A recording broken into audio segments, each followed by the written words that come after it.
अखण्डमण्डलाकारं व्याप्तं येन चराचरं तत्पदं दर्शितं येन तस्मै श्रीगुरुवे नमः। अज्ञानान्धस्य लोकस्य ज्ञानाञ्जनशलाकया चक्षुरुन्मीलितं येन तस्मै श्रीगुरुवे नमः। अध्यात्म विश्व विज्ञान यूट्यूब चैनल पर उपस्थित अपने सभी प्रिय मित्रों का हार्दिक स्वागत समादर करते हुए अत्यंत प्रसन्नता हो रही है। श्रीमद् भगवत गीता निरूपण मालिका में अब प्रस्तुत है अध्याय 6वां आत्म संयम योग। मित्रों, हमें किसने रोका है या हमें किसने बंधन में डाला है या हमें कौन परेशान करता है या हमारा कौन शत्रु है, इस विषय में यदि हम निरपेक्ष भावना से देखते हैं तो हमारे ध्यान में आता है कि हम ही हमारे दुश्मन हो गए हैं, हम ही हमारे बैरी हो गए हैं। अब हम ही हमारे बैरी हो गए हैं, इसका क्या तात्पर्य है? इसका तात्पर्य यह है कि हमारा ही देह, हमारी ही इंद्रियां, हमारा ही मन, बुद्धि, चित्त और हम स्वयं अनियंत्रित हो गए हैं। हमारी ही बात हमारा ही चित्त नहीं मानता, हमारी ही बुद्धि नहीं सुनती, हमारा ही मन हमारे अनुकूल नहीं है और हमारी इंद्रियां बेकाबू है। और इन समुच्चय का स्वरूप जो देह है, जिसे हम अपना स्वरूप मानते हैं, वो भी कभी कभी हमसे बगावत करता है, हमसे द्रोह करने लगता है। इसका कारण क्या है? इसका कारण यह है कि वो नियंत्रित, संयमित नहीं रहते। वो किसी न किसी संग में जकड़े रहते हैं और जैसा संग होता है वैसा ही उन पर रंग चढ़ने लगता है। ये हमारा दैनंदिन व्यावहारिक अनुभव है और इसमें कोई अतिशयोक्ति नहीं है।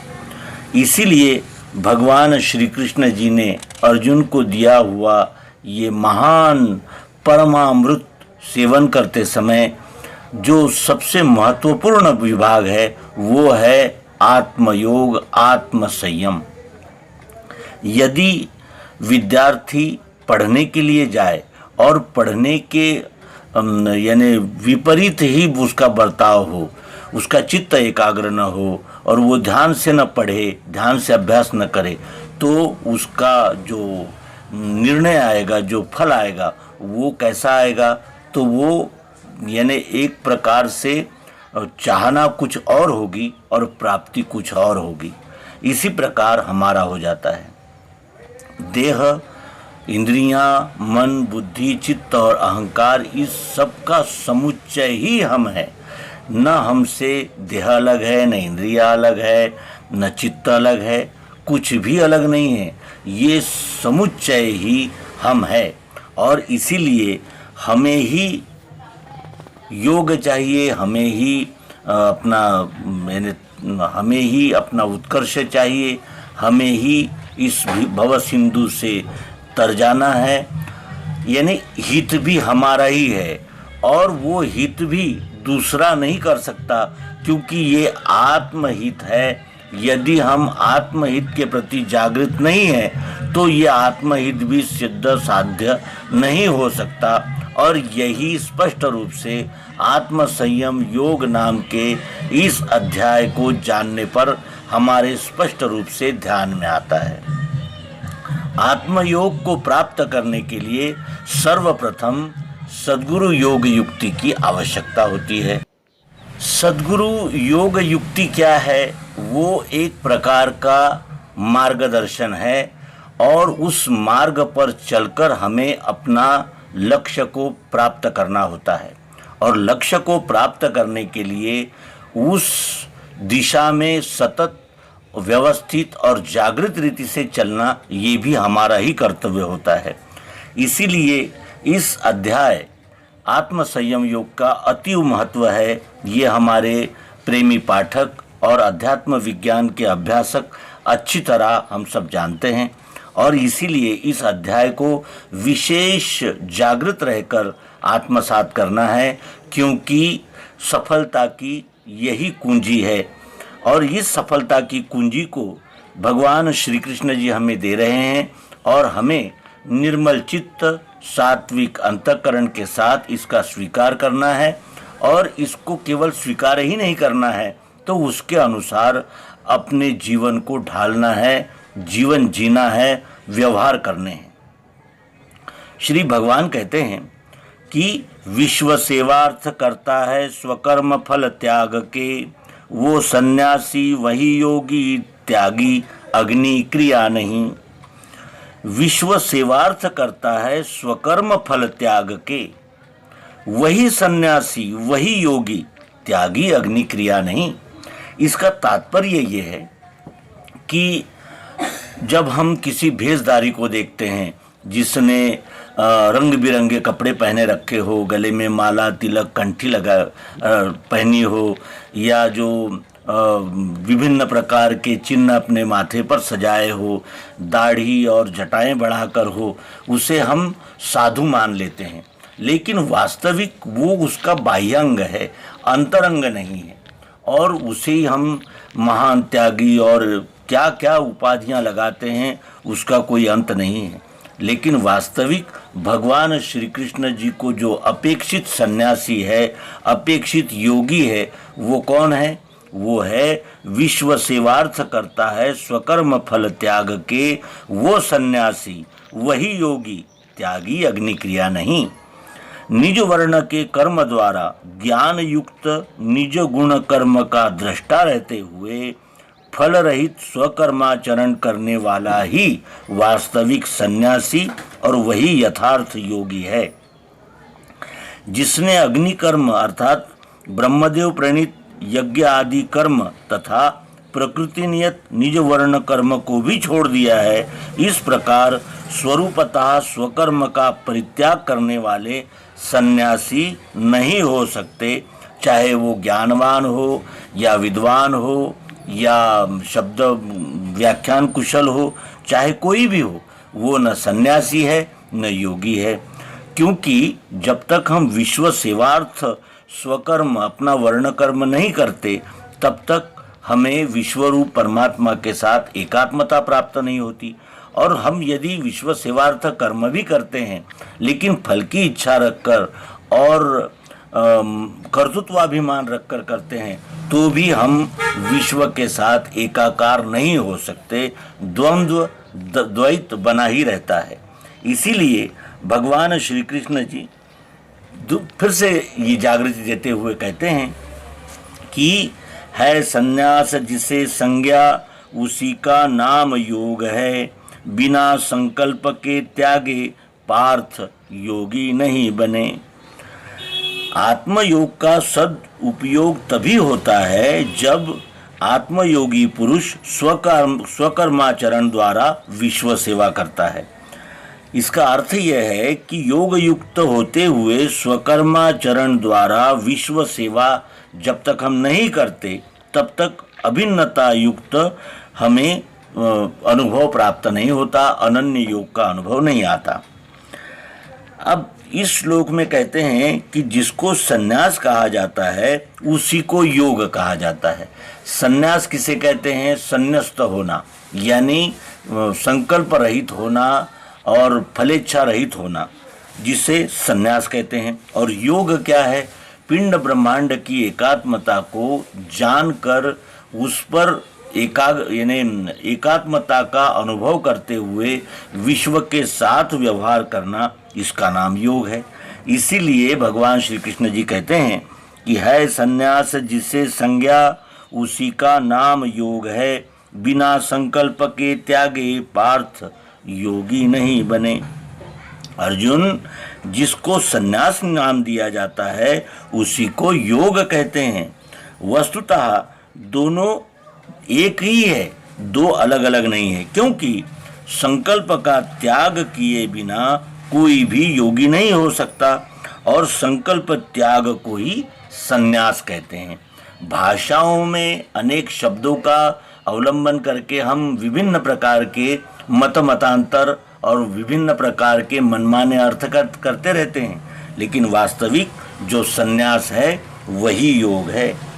अब सन्यास और योग तात्विक दृष्टि से एक ही है, क्योंकि योग निष्ठा से विविध प्रकार से जब फलेच्छा सहित मन कामनाओं का संकल्प उदय होता है, तब हम उनके साथ उनका संग होते ही फिर व्यष्टि भावना युक्त व्यवहार करने लगते हैं। और कर्म संन्यास निष्ठा में भी कर्मों के साथ सभी संकल्पों का त्याग सच्चे सन्यासियों को करना ही पड़ता है। दो मान लेने से कर्ताभिमान, अहंकार, अहम भाव खड़ा हो जाता है। मैं सांख्य योगी हूँ, तू कर्म योगी है। इसमें सांख्य योगी स्वयं को महान कहता है, तो कभी कर्मयोगी अपने आप को महान कहता है। इससे सिद्धांततः एक ही रहते हुए मनमाने अर्थ करते हुए आपस में टकराव निर्माण होता है। और आज संसार में इन्हीं विषयों पर अनेकानेक प्रकार से वाद होते रहते हैं, जो अधःपतन का कारण और मनोमालिन्य द्वारा जन समाज में खलबली पैदा करने वाले द्वैत युक्त कर्म है, जो हमें पग पग पर ध्यान में आते हैं। संन्यास और योग एक ही है, तो इसका अभ्यास कैसे किया जाए? इस विषय में भगवान श्री कृष्ण जी संन्यास और योग के एकीकरण रूप साधन की विधि बतलाते हैं। वे कहते हैं कि योगेच्छा वाले मुनि को है उपाय स्वकर्म ही, योगारूढ़ स्थिति वाला मनोनिग्रह ही करे। जिसे इस समत्व योग की इच्छा है, उस मननशील व्यक्ति को स्वकर्म ही उपाय है। अपने वर्ण कर्म करना ही इसका उपाय है। और जो योगारूढ़ हो गया है, यानी इस समत्व योग पर आरूढ़ हो गया है, ऐसी स्थिति वाले व्यक्ति को मनोनिग्रह ही करना चाहिए। तत्वदर्शी विज्ञानी पुरुष से आत्मानुभव प्राप्त होने के पश्चात समत्व बुद्धि रूप योग सिद्ध कर लेने की इच्छा रखने वाले मननशील व्यक्ति को मनन को साध्य करने का उपाय क्या है? निज स्वकर्म अर्थात ज्ञान युक्त निष्काम कर्म योग, यही एक साधन है। और इस प्रकार योगाभ्यास में लगे हुए कर्म योग साधन द्वारा जिसने आत्म योगारूढ़ता प्राप्त कर ली है, उसको केवल शम या मन को आत्मरूप या विश्वरूप में रहने का ही निग्रह करना होता है। अब इसके लिए योग युक्त होकर मनन करने से स्वकर्मारूढ़ता शीघ्र प्राप्त होती है। और आत्मयोगी साधक की विज्ञान श्रवण रूप प्रथमावस्था में केवल शम अर्थात मनोनिग्रह स्वरूप शांति ही साधन है, जिससे धीरे धीरे स्वकर्म का आचरण आत्मसिद्धि की दृष्टि से होने लगता है।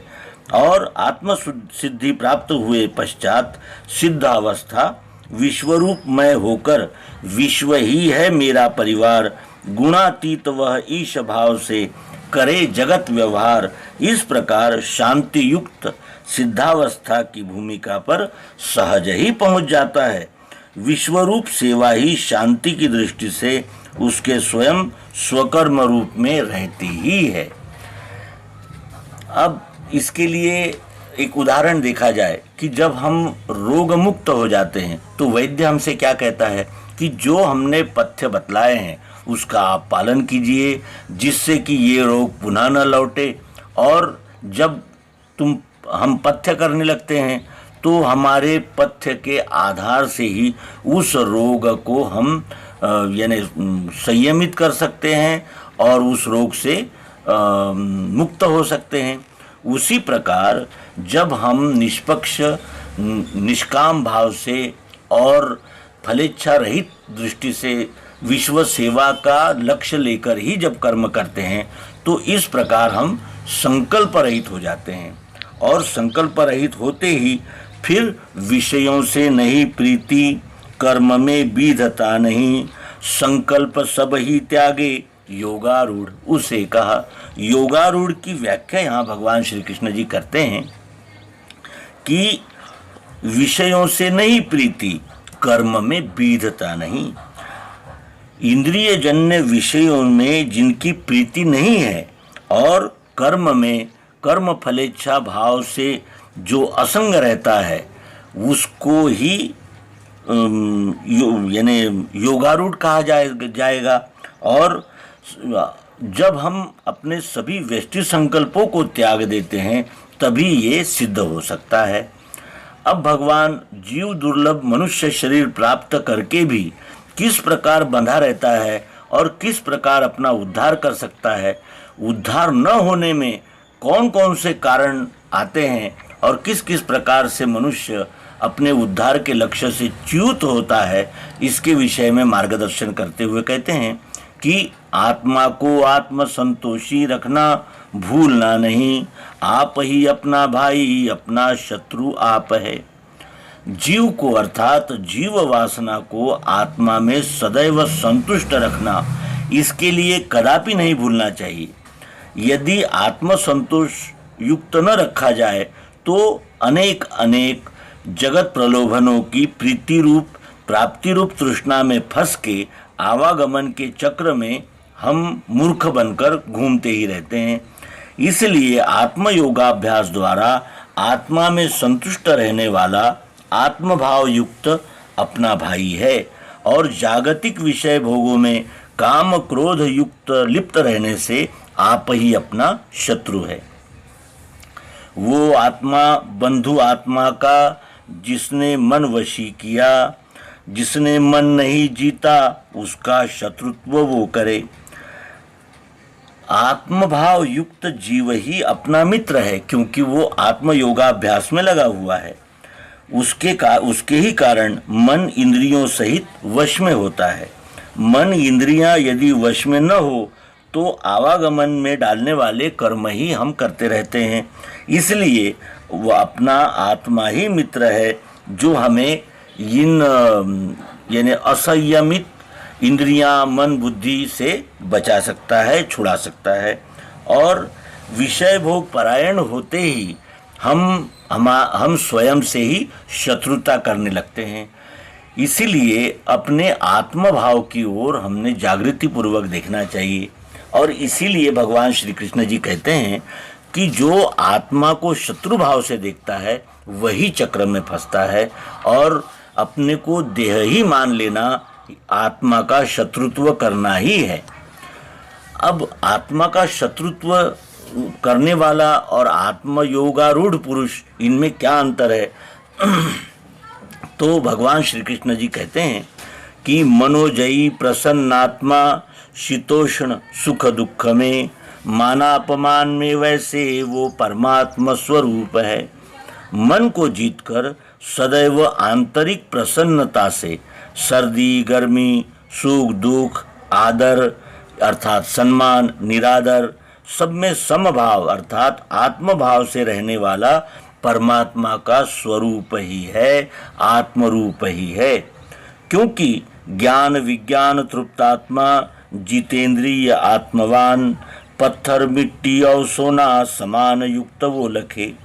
जो ज्ञान और विज्ञान से परिपूर्ण पुरुष, जिसकी इंद्रियों सहित मन जहाँ जहाँ दौड़ जावे मन चंचल अस्थिर, वहाँ वहाँ जोड़ देना आत्मा में वश यों करे। इस प्रकार सद्गुरु हमें जागृति देते हैं और निरंतर आत्मरूप देखते देखते पूर्ण रूप से जीते जा चुके हैं। यानी हम ज्ञान विज्ञान में तृप्त हुए जितेंद्रिय अपने इंद्रियों को जीत कर आत्मवान यानी मैं आत्मा हूँ इस बोध में स्थिर रहते हैं। तब हम पत्थर मिट्टी और सोना समान है ऐसा युक्तता पूर्वक देखते हैं। अब यहाँ पत्थर मिट्टी और सोने में समान भाव से ऊंच नीच द्वैत रूपी भाव से उत्पन्न होने वाली घृणा से रहित होकर समत्व बुद्धि युक्त हमने देखना है। अब यहाँ ये महत्वपूर्ण है कि सोना मिट्टी और पत्थर इसको हम समान भाव से देखते हैं। तो इसका अर्थ ये नहीं है कि सोने के जगह हम मिट्टी का उपयोग करें या मिट्टी की जगह पत्थर का उपयोग करें। इसे तो समवर्तन कहा जाएगा और समवर्तन नहीं होना है, समदर्शन होना है। सबका अपना अपना स्थान है, अपनी अपनी उपयोगिता है और अपनी अपनी प्रासंगिकता है। इसकी जागृति रखना आवश्यक होता है। आप्त मित्र उदासीन मध्यस्थ शत्रु आपके, साधु को और पापी को सम देखे विशेष वो। आप्त यानी अपने माता पिता गुरु इत्यादि जो हमारे हित में तत्पर रहते हैं, उसी तरह मित्र जो हमारे मित्र हैं, उदासीन जिनका हमसे कुछ लेना देना नहीं है या हमारा भी उनसे कुछ लेना देना नहीं है, जो हमसे जगत से उदासीन रहने वाले पुरुष है। मध्यस्थ शत्रु आपके, मध्यस्थ हो या शत्रु हो, साधु हो या पापी हो, उन सबको सम देखता है विशेष वो, क्योंकि जिससे अभ्यास की श्रेणियों की पहचान होती जाती है। ये ऐसे लक्षण हैं कि इसमें आप्त मित्र उदासीन मध्यस्थ शत्रु साधु और पापी, इन सब में एक ही परमात्मा है, एक ही ब्रह्म कण कण में ओतप्रोत उपस्थित है। ये जानकर इनसे हमें आत्मभाव युक्त व्यवहार करना है, क्योंकि वासुदेवः सर्वमिति स महात्मा सुदुर्लभः, ये भगवान श्री कृष्ण जी हमें जागृति दे चुके हैं। अब एक ब्रह्मविद यानी ब्रह्म को जानने वाला और कुत्ता, इसको एक समान सम्मान हम नहीं दे सकते। जहाँ हमें ब्रह्मविद को सम्मान देना है, उस आसन पर हम कुत्ते को नहीं बिठा सकते। लेकिन कुत्ते में और एक महात्मा में भी एक ही परमात्मा व्याप्त है, वास कर रहा है। ये जानकर हमारा व्यवहार कैसा होना चाहिए, तो न हम कुत्ते को हीन दृष्टि से देखें, न ब्रह्मविद को इतनी उच्च दृष्टि से देखे कि उसी को विशेष मान ले और उसके साथ कुत्ते की भी तुलना करने लगे। यानी व्यवहार सबसे करना है, लेकिन वो व्यवहार कैसा है, तो अपने अपने गुण कर्म स्वभाव के अनुसार उनके साथ हमें ब्रह्म भाव युक्त आत्म भाव युक्त ही व्यवहार करना है। अब इस व्यवहार को साध्य करने के लिए साधना पक्ष भी है, और वो साधना पक्ष इस आत्म संयम योग नाम के अध्याय में भगवान श्री कृष्ण जी बताते हैं कि अकेला बैठ के योगी आशा संग्रह त्याग के, जीत के मन बुद्धि को आत्मा के ध्यान में रहे। जो आत्मयोगी साधक अर्थात दिव्य चक्षुवान बाहरी और मन की दोनों प्रकार की भीड़ भाड़ से पृथक अकेला एकांत स्थान में बैठकर मन के द्वारा प्रकट होने वाली आशाएं और संग्रह बुद्धि और ऐहिक पारलौकिक तृष्णा, इनके सहित कर्मभोग वासनाओं का त्याग करके अर्थात इन सबका आत्मानुभव में लय करके ही एकांत स्थान में बैठता है, और फिर मन को आत्मयोग के मनन में छोड़कर तथा आत्मलक्ष्य युक्त सद्गुरु दत्त बुद्धि का नाम में लय करके वो अपनी मन बुद्धि को जीतकर निरंतर आत्मा के ध्यान में रहता हुआ साधना करे। तो वो साधना क्या है? अकेला बैठ के योगी आशा संग्रह त्याग के, जीत के मन बुद्धि को आत्मा के ध्यान में रहे। अब इसके लिए जो साधना पक्ष है उसके विषय में भगवान श्री कृष्ण जी कहते हैं कि शुद्ध प्रदेश में डाले निजासन हिले नहीं, अति ऊंचा न नीचा वो, दर्भ पे चर्म वस्त्र हो। पवित्र स्थान में जहाँ कूड़ा कचरा न हो, स्वच्छ लिपे पुते स्थान में आसन बिछाएं। आसन बिल्कुल नीचा भी न हो और न ऊंचा हो। आसन ऐसे स्थान पर होना चाहिए जहाँ आसन डगमग न हो, व्यवस्थित हो, जिससे बार बार चित्त की एकाग्रता भंग होकर अभ्यास में विघ्न पड़ता है। ऐसे आसन में नहीं बैठना चाहिए। इसलिए आसन स्थिर होना चाहिए और सबसे प्रथम कुशा का यानी तृणों का आच्छादन करें। उसके बाद उस पर मृगचर्म और या फिर वस्त्र बिछाएं। इस प्रकार मुलायम सुंदर सुख देने वाला आसन ही इस साधना के लिए योग्य हो सकता है। उस आसन पर बैठे हिये की वासना त्यजे, स्थिर मन से करे योग हेतु से चित्त शुद्धि के। इस ऐसे आसन पर बैठकर और अपने हृदय में से व्यष्टि भाव युक्त तृष्णा मूलक वासनाओं में से मन को खींचकर अर्थात इनसे उपराम होकर द्वैत भाव से चित्त की शुद्धि प्राप्त होने के लिए बुद्धि द्वारा योग का अंगीकार, योग का आचरण करना चाहिए।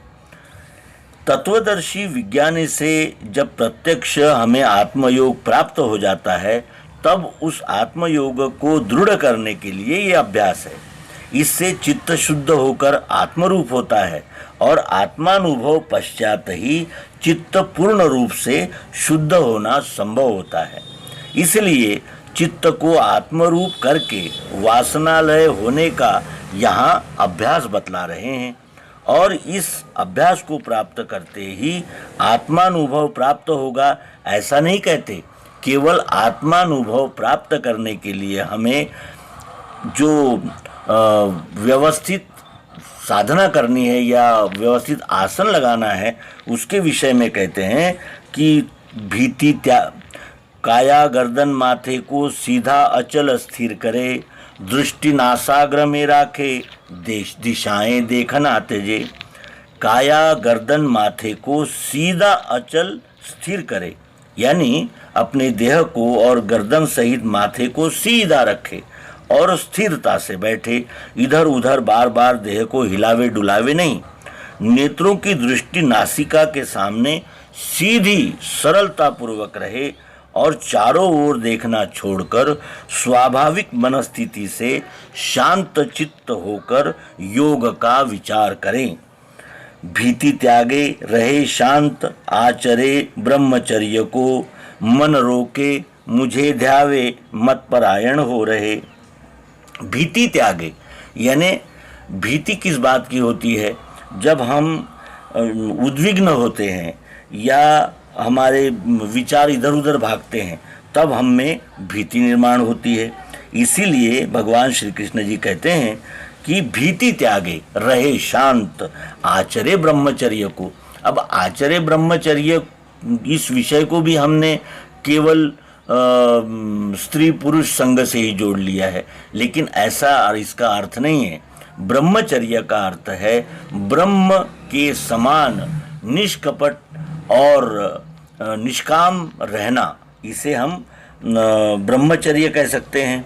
और इस ब्रह्मचर्य को प्राप्त करके मन रोके, यानी मन को इधर उधर दौड़ने न दे, या मन को अगर दौड़ता है तो उसको धीरे धीरे एकाग्र करे, एक स्थान पर लाए। मुझे ध्यावे अर्थात अपने चित्त में विश्वरूप परमात्मा की जागृति रखे। विश्व ही परमात्मा है, इस बोध को सतत जागृत रखकर मत परायण हो रहे, यानी सर्व ब्रह्म है, इस निश्चय की दृष्टि से आचरण करे, क्योंकि ब्रह्म में ही सर्व कर्मों का बर्ताव होना ही यथार्थ ब्रह्मचर्य है। और मन बुद्धि आत्मयोग द्वारा मैं भाव से असंग हो जाने पर ब्रह्म यानी मनुष्य का ब्रह्मचर्य सिद्ध होता है। और इस प्रकार जब हम ब्रह्मचर्य यानी ब्रह्म भाव से ही युक्त होकर इस साधना करते हैं तो ऐसे सदा समाधि में रहे योगी मनोजयी, वो शांति मुक्ति की पावे मिले मेरे स्वरूप में।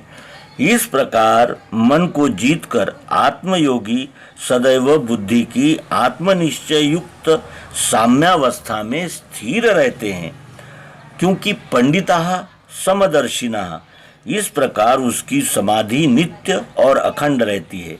इस रीति से जो द्वैत भ्रम से निवृत्ति रूप मोक्ष की शांति को प्राप्त करके मेरे विश्वरूप में मिल जाता है, उसे ही भगवान श्री कृष्ण जी योगी कहते हैं। ऐसे सदा समाधि में रहे योगी मनोजयी, वो शांति मुक्ति की पावे मिले मेरे स्वरूप में। और इस प्रकार वो मुक्ति की शांति पाकर मेरे स्वरूप में ही मिल जाते हैं।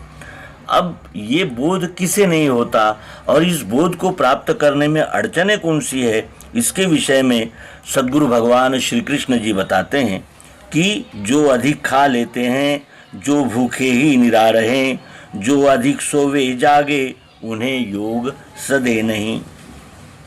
ये आत्मयोग बार बार खाने वाले या जो भूखे ही रहते हैं, जो अधिक सोते हैं, जो अधिक जागते हैं, यानी जिनकी दिनचर्या अनियंत्रित होती है, उन्हें ये योग सधता नहीं। ये योग उसे ही सधता है जिनकी दिनचर्या व्यवस्थित हो, संयमित हो। क्योंकि युक्ताहार विहारी जो युक्त ही कर्म आचरे, युक्त है जागना सोना उसका योग दुख हरे। खान पान की वस्तुओं का नाम आहार है और घूमने फिरने की क्रिया का नाम विहार है। ये दोनों कार्य शक्ति, स्वास्थ्य और अभ्यास की दृष्टि से आवश्यकता अनुसार परिमित रूप से जिसके होते हो और भाषण आदि कर्म व्यवहार भी यथार्थ होता हो, जिनका जागना सोना भी शरीर स्थिति के अनुकूल ठीक ठाक रहे, इस प्रकार नियमित रूप से चलने वाले योगी का कायिक, मानसिक, बौद्धिक तीनों प्रकार के दुख आत्मयोग द्वारा दूर हो जाते हैं और फिर शरीर स्वस्थ, निरोग, बलिष्ठ रहने से मन मनन में लग जाता है और आत्मयोग का अभ्यास साध्य हो जाता है। अब इस अभ्यास से लाभ क्या होता है, इस विषय में भगवान श्री कृष्ण जी बताते हैं कि जब रुका हुआ चित्त आत्मा में स्थिर हो रहे, वासना सब ही त्यागे, योग युक्त उसे कहे। जब ये चित्त इधर उधर न दौड़ते हुए आत्मा में स्थिर हो जाता है, तब हम सभी वासनाओं का त्याग हमसे होने लगता है, और जब हम वासनाओं का त्याग करने लगते हैं उसे ही योग युक्त कहते हैं। क्योंकि अभ्यास के द्वारा जब चित्त एकाग्र होकर आत्मा में स्थिर हो जाता है, तब व्यष्टि भाव रूप वासना भोगों की समस्त इच्छाओं सहित लय हो जाता है, और ऐसे अभ्यासी पुरुष को ज्ञानी जन योग युक्त कहते हैं। निर्वात स्थान में जैसे दीप ज्योति नहीं हिले, वैसे ही आत्मयोगी का जीत चित्त नहीं हिले। यहाँ उदाहरण देकर भगवान श्री कृष्ण जी समझा रहे हैं कि जिस प्रकार वायु रहित स्थान में दीप शिखा चंचल न होकर समान रूप से स्थित रहती है, उसी प्रकार आत्मयोगी का आत्मरूप हुआ चित्त अभ्यास के द्वारा स्थिरता प्राप्त करके क्षर भाव में चलायमान नहीं होता, और यही समाधि योग है। अब इस श्लोक में चित्त की स्थिरता बतलाई गई, लेकिन इससे ये जिज्ञासा निर्माण होती है कि इस प्रकार चित्त एकाग्र हो जाने पर क्या होता है। तो इसलिए भगवान श्री कृष्ण जी कहते हैं कि योग से स्थिर जो चित्त जहाँ विश्रांति है गहे, जहाँ अपने में आप देख के आत्मतोष है। जो इस प्रकार योग से स्थिर चित्त हुआ, यानी विश्रांति लेता है, यानी योगाभ्यास द्वारा एकाग्र हुआ चित्त जब आत्मा में विश्रांति अर्थात स्थिरता धारण करता है, तब अपने में यानी आत्मा में आप अर्थात आत्मरूप ही देखकर साक्षात्कार द्वारा आत्मसंतोष का अनुभव करता है। और इस प्रकार आत्मसंतोष प्राप्त योगी किस प्रकार अंतिम आत्म सुख को प्राप्त कर लेता है, इसलिए इसके लिए वे कहते हैं कि अंत का सुख जो है सो बुद्धि देखे न इंद्रियां, जिसकी प्राप्ति होने से हिले न ब्रह्म रूप से। मन इंद्रियों से अतीत अंतिम सर्वश्रेष्ठ सुख जिसे केवल बुद्धि ही अनुभव करती है, और जो बुद्धि ग्राह्य है तथा बुद्धि ही जिसे लक्ष्य करती है, ऐसे सुख का यानी आत्मरूप सुख का जिस बुद्धि में लक्ष्य द्वारा प्राप्ति और साक्षात्कार हो चुका है, वह बुद्धि क्षर भाव के अनंत तत्व में भी आत्मरूप से चलायमान नहीं होती। जो मिलने से अन्यत्र अधिक लाभ नहीं गिने, जहाँ स्थित योगी तीव्र दुख में भी नहीं हिले। जिस आत्मस्थिति से बढ़कर और कोई अधिक लाभ है ही नहीं, आत्म साक्षात्कारवान योगी इस निश्चय की अचल दृढ़ता से सांसारिक भारी से भारी दुखों के आने पर भी आत्मनिश्चय से चलित नहीं होता। और ये लाभ प्राप्त होते ही फिर उसको इससे बढ़कर कोई लाभ दिखता ही नहीं, क्योंकि इसी लाभ में उसे वो समत्व प्राप्त होता है जिसे प्राप्त करके तीव्र दुख में भी हमारा चित्त बुद्धि मन दोलायमान नहीं होता। जानो पार्थ यही योग दुख नाशक है कहा, प्रसन्न मन से करना योग वो स्थिर चित्त से। हे पार्थ, तुम जान लो, यानी भली भांति अच्छी तरह समझ लो कि यही आत्मयोग सभी दुखों का नाश करने वाला है। इसीलिए इस आत्मयोग का अभ्यास प्रसन्नता पूर्वक चित्त को स्थिर करते हुए करना चाहिए। अब आत्मयोग की प्राप्ति इधर उधर भटकने से या बाहरी क्रियाओं से, जैसे हठ योग, प्राणायाम, अष्टांग योग, किसी बिंदु पर चित्त स्थिर करना यानी त्राटक करना इत्यादि सभी कल्पनाओं का त्याग करके भगवान श्री कृष्ण जी ने बतलाए हुए दिव्य चक्षु का सर्वांग योग के द्वारा प्रसन्न चित्त से विचार द्वारा अभ्यास करना चाहिए। और ये अभ्यास करने में जो सहायक हो वो क्रियाएं, वो नियम क्या है, तो उसके विषय में भगवान श्री कृष्ण जी कहते हैं कि होवे संकल्प से पैदा सो इच्छा सब ही त्यजे, मन से इंद्रियां सर्व रोकना सब ओर से। जो व्यष्टि संकल्प से इच्छाएं निर्माण होती है उन सब का वो त्याग करे, क्योंकि सूक्ष्म वासना रूप अहंकार के संग से चित्त की विशिष्ट वृत्ति जो काम का मूल संकल्प है उसके द्वारा उत्पन्न होने वाली व्यष्टि रूप इच्छाओं का त्याग करे और मन से इंद्रियां सब रोके। इसका अर्थ यह है कि मन में भी इंद्रियों के विषयों के प्रति जो आसक्तियां हैं उसका वो त्याग करे, यानी उससे वो उबर जाए। क्योंकि इंद्रियों द्वारा घूमने वाले मन को जो नाम रूप की रचना और भला है, वो बुरा है, वो करने वाला है, वो देखने वाला है, वो इस प्रकार अगर हमारी चित्तवृत्तियां इधर उधर दौड़ती रही तो हमारा मन और बुद्धि एकाग्र नहीं हो सकती। इसीलिए भगवान कहते हैं कि धैर्य संयुक्त बुद्धि से क्रम से वासना त्यजे, मन को आत्मा में जोड़े न करे ध्यान अन्य का। बुद्धि में धीरज को धारण करके धीरे धीरे वासनाओं का त्याग करे। धीरे धीरे ही वासनाओं का त्याग होता है, एक साथ एकदम तो होता ही नहीं, क्योंकि वासनाएं एक प्रकार की लहरें हैं जो चित्त पर उठती रहती हैं, और वो चित्त पर वासनाएं जब उठने लगती है, वो लहरें जब उठने लगती है तो उनके साथ हमारा मन इंद्रियां भी उछल कूद करने लगती है। इसीलिए यहाँ भगवान जागृति देते हुए कहते हैं कि धैर्य संयुक्त बुद्धि से क्रम से वासना त्यजे, मन को आत्मा में जोड़े, न करे ध्यान अन्य का। धीरे धीरे वासना रूप इच्छाओं का त्याग करता जाए और मन बुद्धि आदि में अनंत जन्मों की इच्छा रूप जो काई जमी हुई है उसको, अपने मन को आत्मा में जोड़ते हुए धीरे धीरे उसका क्षालन करे। निरंतर विचार रूपी पुरुषार्थ करते हुए प्रकृति के क्षर भाव रूपी दृश्य में नाम रूपात्मक जो कल्पनाएं दूसरे भाव का ध्यान होता है उसको वो त्याग दे, ऐसा इसका आशय है। और जहाँ जहाँ दौड़ जावे मन चंचल अस्थिर, वहाँ वहाँ जोड़ देना आत्मा में वश यों करे।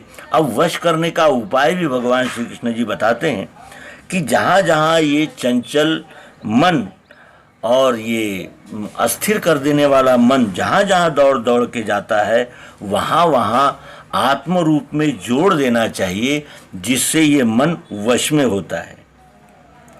स्थिर न रहने वाले इस चंचल मन को जहाँ जहाँ ये जावे वहीं वहीं उस पदार्थ भाव को हटाकर उसे आत्मरूप कर देना चाहिए।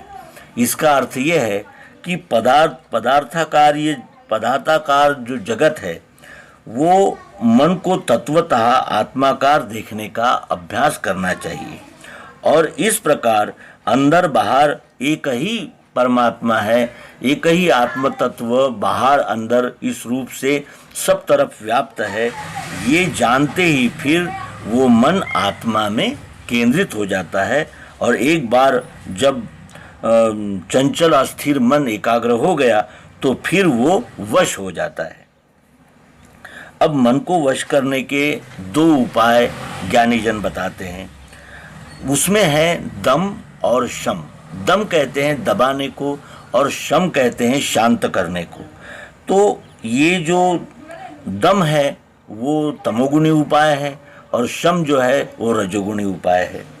अब इन दोनों उपायों का जब हम अवलंबन करते हैं तो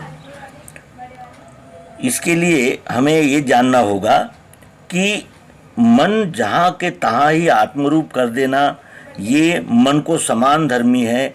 और शम जो है वो सूक्ष्म शक्तिशाली होने से चित्त की एकाग्रता सहज ही करने में सुलभ और सक्षम कर देता है।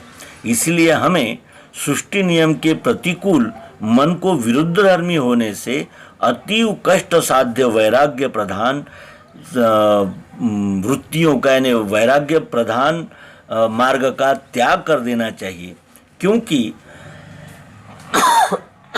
वैराग्य प्रधान त्याग में हम मन पर जबरदस्ती करने लगते हैं, तो मन पर जबरदस्ती न करते हुए धीरे धीरे उस चंचल अस्थिर मन से वासनाओं को निकालते जाएं और धीरे धीरे मन को आत्मा में जोड़ते चले जाएं। इस प्रकार वो मन धीरे धीरे और व्यवस्थित रीति से वश हो जाता है।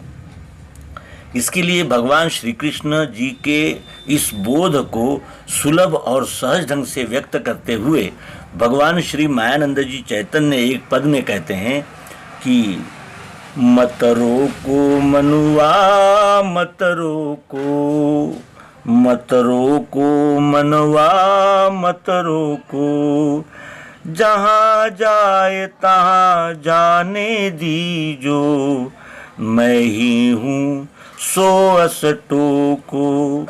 मत रोको मनुआ मत रोको, खेलन लगे खेल यह मनुआ, भेद मिटे तब तीनों को। मत रोको मनुआ मत रोको, मायानंद कहे इस विधि से मिलो सदा मैं दीनों को।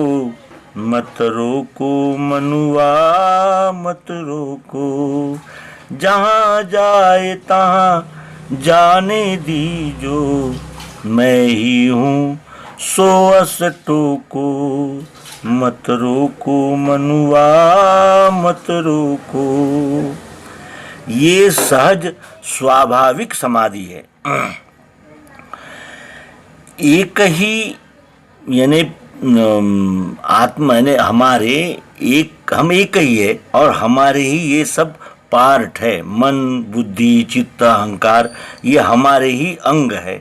और इन अंगों को यदि हमने विवेक की दृष्टि से वश किया तो क्या होगा कि जो सहज स्वाभाविक समाधि है वो समाधि हमें प्राप्त होती है। क्योंकि जब हम भिन्न भाव को ग्रहण करने वाली कल्पना का अंत अनुभव में अभिन्नता रूप बोध द्वारा विज्ञान योग से सिद्ध करते हैं, तब मन पिंड में रहे या ब्रह्मांड में रहे, विज्ञान योगी की समाधि भंग नहीं होती और अपनी अपनी आंतरीय बाहरीय कल्पना में फंसे हुए विज्ञान अनुभव रहित मत पंथ संप्रदायों में फंसे हुए जो व्यक्ति हैं उनको मन को रोकने में शारीरिक क्रियाओं का प्रयोग करते हुए हम देखते हैं।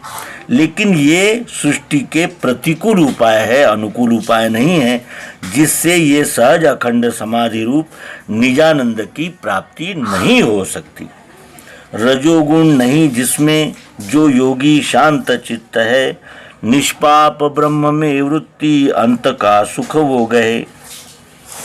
जिस योगी की इस प्रकार के अभ्यास के द्वारा रजोगुणात्मक मन की क्रिया का स्वरूप द्विधा रहित योग स्वरूप विश्व में रहने से शांत हो चुका है और रजोगुण का विक्षेप भी दूर हो गया है, वही योगी शांत चित्त होकर स्थिरता पाता है और उसकी द्वैत भावना रूपी पाप से रहित वृत्ति ब्रह्म में अखंड रूप से रहती है, यानी ब्रह्माकार हो जाती है और वो संकल्प विकल्प रहित अवस्था का अंतिम श्रेष्ठ शांति सुख प्राप्त कर सकता है, प्राप्त कर लेता है। इस रीति आत्मरतिमान योगी पाप धुला हुआ ब्रह्मानुभव का सौख्य आखिरी सुख से लहे।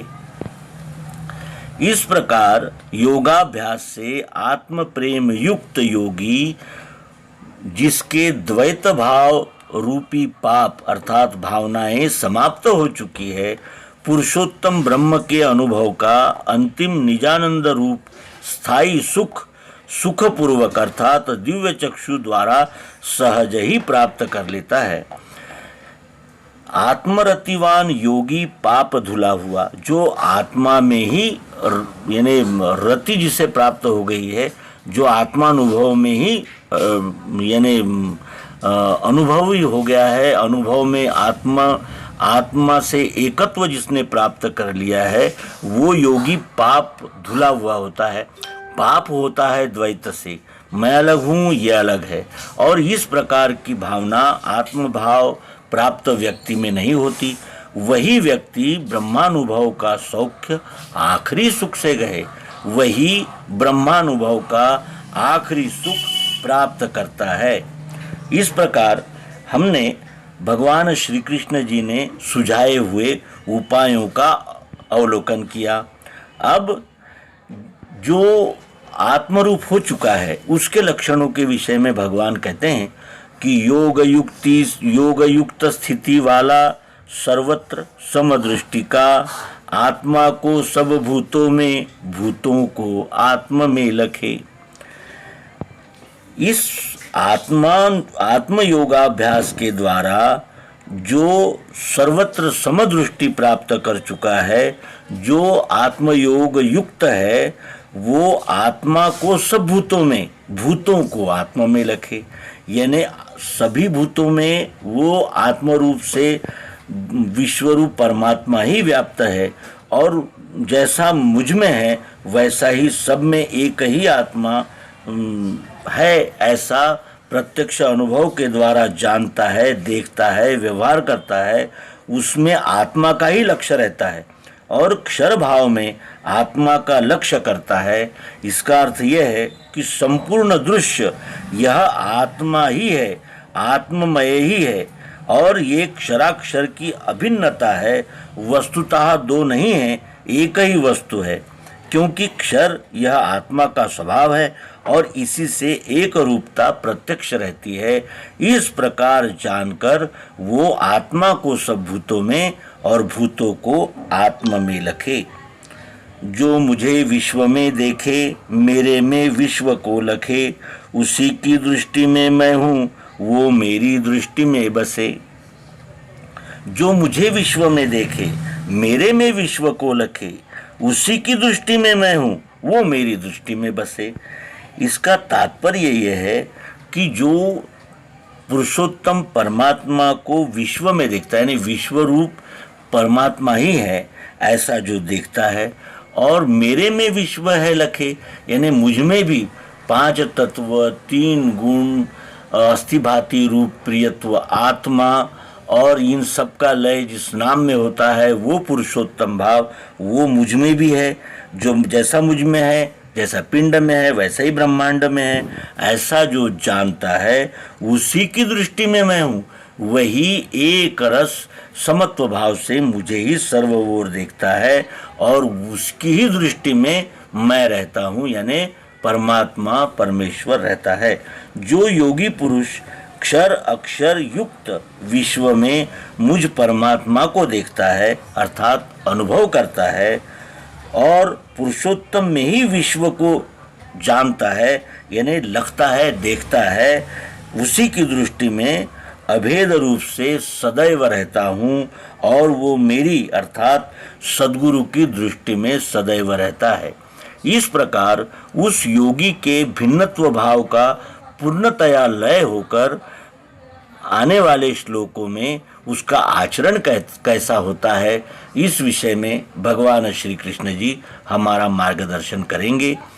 आगामी अंक में हम शेष श्लोकों का निरूपण करने का प्रयास करेंगे और हम अपने सभी मित्रों से बार बार ये प्रार्थना करते रहते हैं कि वे भी इन एपिसोड्स को अधिक से अधिक शेयर करें, इन एपिसोड्स का मनन चिंतन निधिध्यासन करें, जिससे कि हम भी आत्म योगारूढ़ होकर विश्वरूप ही हो जाएं, जिससे हमारा पुनरपि जननम पुनरपि मरणम पुनरपि जननी जठरे शयनम की कल्पना से बेड़ा पार हो जाए, हम भी मुक्त हों और विश्वरूप को जानकर विश्वरूप ही हो। इस सत्संकल्प को पूर्ति करते हुए इस श्रीमद् भगवद गीता निरूपण को हम प्राप्त करेंगे। धन्यवाद। नर्मदे हर। सद्गुरु भगवान की जय। विश्वरूप परमात्मा की जय। ओम शांति शांति।